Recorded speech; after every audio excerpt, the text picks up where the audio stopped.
I love you. Three words that are so easy to say, yet so often taken for granted. These words are so comfortable coming from the mouths of family members, but hearing them from a stranger you let into your life can be scary at first.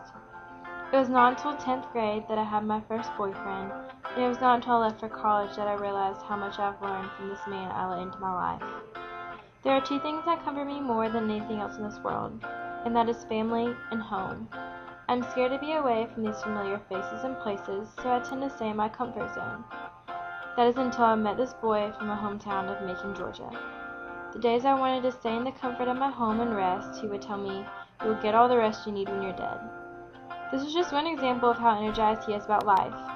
I now hate sitting around and watching TV or stalking my friends on Facebook, because I now realize how much I'm missing out on what the world has to offer.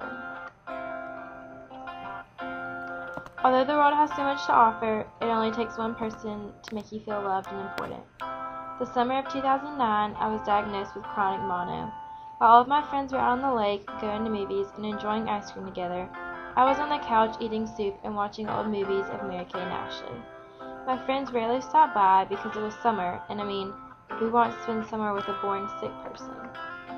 This is when I realized how much I mean to this guy. Whenever he was over, no matter how badly I felt, laughter would fill the room. I would get a good morning and a good night call each day, and he would even surprise me with chocolate milks because he knows they are my favorite. I have no patience, so if I were to have to sit with somebody for hours at a time and have to repeat this sitting process day after day, I would give up and walk away. That is until I learned patience through his actions.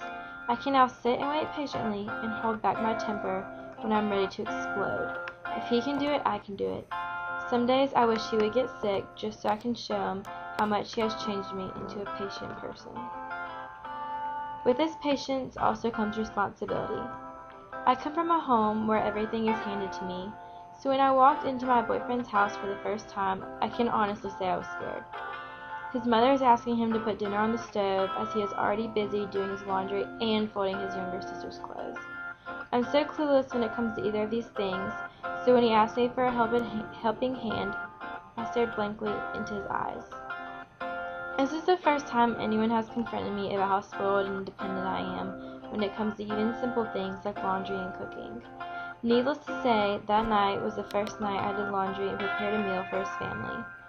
During that dinner, I kept thinking to myself how helpless and dependent I am. Although my parents have never asked much of me, these things are part of the growing up process, and a 16-year-old should know how to do these things by now. The next day I helped my mother's laundry and even cooked our family a steak dinner that night. It feels good to be independent, and I'm thankful I learned how unprepared I was for the future from him. I am afraid that if I would not have learned these things from him, I would be a lost puppy in college, but now I am a responsible adult who can do her own chores and complete tasks by myself.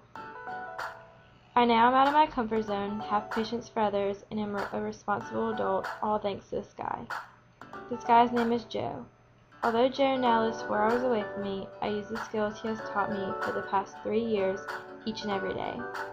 Each accomplishment I thank him for because he has taught me so many things that now help me strive and reach my dreams.